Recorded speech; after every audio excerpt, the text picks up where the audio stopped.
মৃত্যুর সাথে পাঞ্জা লড়ছে।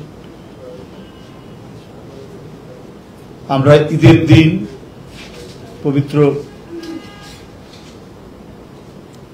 ঈদুল আজহার এই কোরবানির দিন রাতে আমরা যখন তার সাথে দেখা করি, অনেকটাই সুস্থ দেখেছিলাম। অসুস্থ ছিলেন শারীরিকভাবে, তিনি যতটুকু চলাচল করার, তিনি চলাচল করতে পারছেন না, তিনি চেয়ারে বসেছিলেন, সেখান থেকে কথা বলছিলেন। কিন্তু তারপরেও মোটামুটি মনে হয়েছিল যে তিনি কমপক্ষে কথাটা বলতে পারছেন, সবাইকে চিনছেন।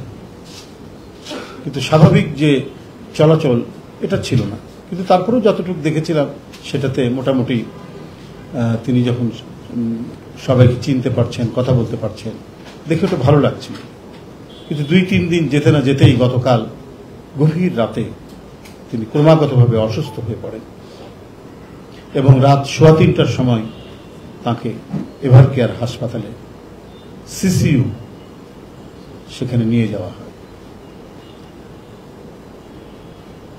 চিকিৎসাধীন অবস্থায় তিনি এখনো রয়েছে। তার শারীরিক অবস্থা তার চিকিৎসক যারা আছেন তারাই ভালো বলতে পারবেন। আমাদের মনে হয়েছে তিনি যথেষ্ট অসুস্থ। না হলে যে নেত্রীকে আমরা ঈদের দিন দেখে আসলাম, এই 2 দিনেই এতটা অসুস্থ হয়ে পড়বেন, এটা আমাদের চিন্তার মধ্যে ছিল না। প্রতিদিন প্রতিক্ষণ এই সরকারের, এই দখলদার সরকারের অপেক্ষা যে দেশের জাতীয়তাবাদী নেত্রীর কখন তিনি দুনিয়া ছেড়ে চলে যান, এই প্রতীক্ষায় মনে হয় তারা অপেক্ষা করছে।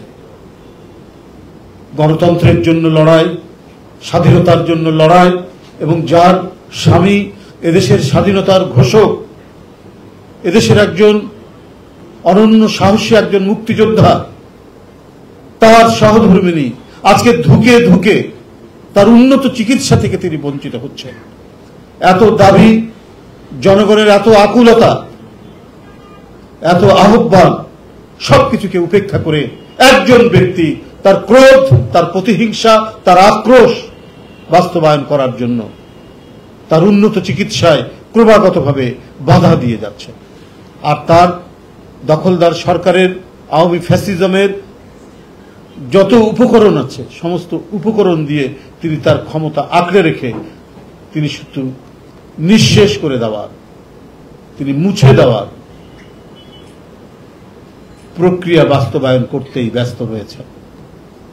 তা না হলে দেশবিরোধী একের পর এক চুক্তি, দেশবিরোধী একের পর এক তিনি যে সমস্ত কর্মকাণ্ড করে যাচ্ছেন, সেই জন্য তো আজকে যদি সত্যিকারের আইনের শাসন থাকত,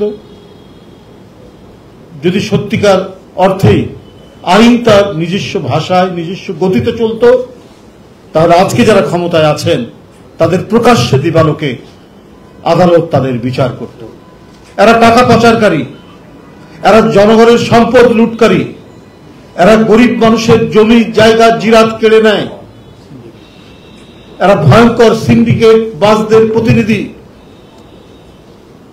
এদের মন্ত্রীরা, এদের এমপিরা, এদের ঘনিষ্ঠ জন, এদের সপক্ষে যারা জনগণের বুকের দিকে রাইফেল তাক করে ভোটারদেরকে ভোট কেন্দ্রে যেতে দেয়নি বা হুমকি দিয়েছে, তাদেরকে অবাধে জায়গা জমি দখল করার, লুট করার সুযোগ দেওয়া হয়েছে।